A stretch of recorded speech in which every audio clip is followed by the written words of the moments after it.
The first punch landed just as the morning bell echoed across the school courtyard, sharp and metallic, slicing through the bright daytime air.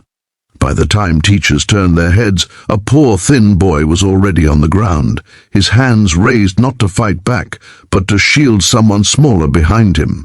Blood darkened the dust beneath his cheek, and yet he did not move away.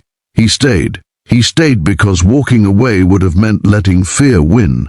No one watching that moment could have guessed that before the sun set, the same school would be brought to its knees, not by violence, but by something far more powerful. If you believe in kindness, second chances, and quiet courage that changes lives, take a moment right now to like, comment, share, and subscribe to the channel Light of Kindness. Stories like this matter, and so do the people who listen to them.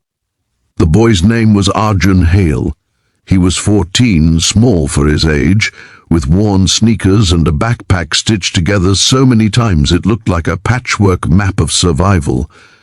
Arjun lived with his grandmother in a narrow apartment above a closed-down grocery store. His parents were gone, not in a dramatic way that made headlines, but in the silent way that leaves behind unanswered questions and unpaid bills. Every morning he walked to school under the sun, passing rows of parked motorcycles belonging to a nearby repair shop, dreaming not of big things, but of simple ones like peace and safety. He was invisible most days, the kind of kid teachers remembered only when attendance was missing. That morning had started like any other, bright and ordinary. The schoolyard buzzed with laughter and noise, backpacks swinging, sneakers scuffing concrete. Near the bike racks stood Mara Quinn, a new student with her hair pulled into a tight ponytail and grease smudges on her knuckles that never quite washed off. Everyone knew her father, though most only whispered about him. He rode with the local biker group, a massive man with a scarred face and a reputation that made adults nervous and kids cruel.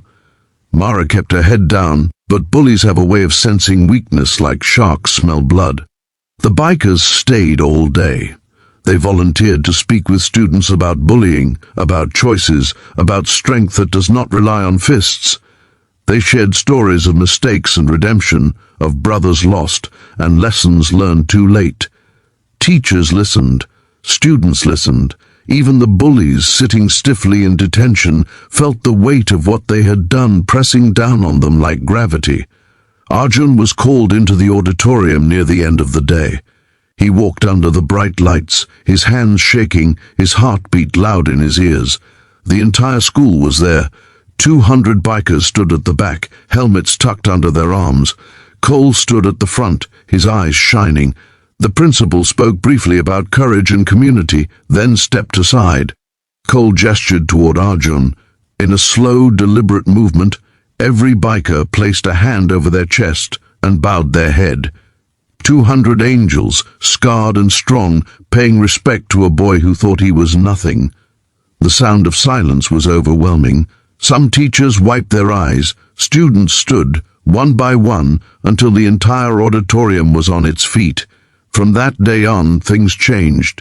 The bullies faced consequences, real ones, but also something else. They were required to attend counseling and community service, guided by mentors who taught them responsibility instead of resentment.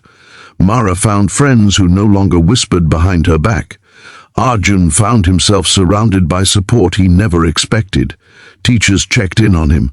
Students smiled at him in the halls. The invisibility he had worn like a second skin began to fade.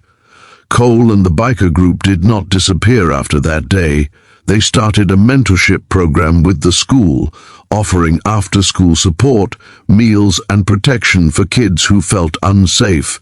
They funded repairs to the playground and donated books to the library. The same people once feared became pillars of safety.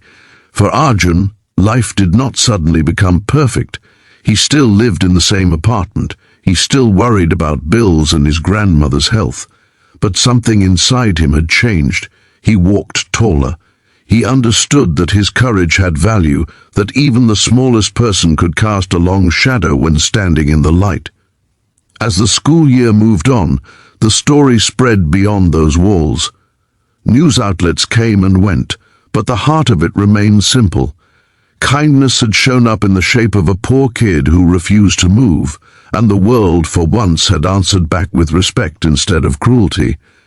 If this story has touched your heart, if it made you feel something real, please take a moment now to like, comment, share, and subscribe to Light of Kindness.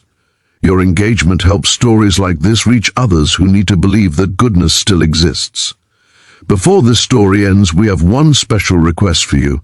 Please comment the word respect if you believe courage should always be honored, no matter where it comes from. That afternoon, as the sun dipped lower and the school emptied, Arjun stood by the gate watching the bikers start their engines. The sound rolled through the air, deep and steady, not frightening now, but comforting. Cole caught his eye and nodded once more before riding away. Arjun smiled, a quiet smile meant just for himself. He knew then that while the world could be harsh, it could also rise together when one brave heart dared to stand.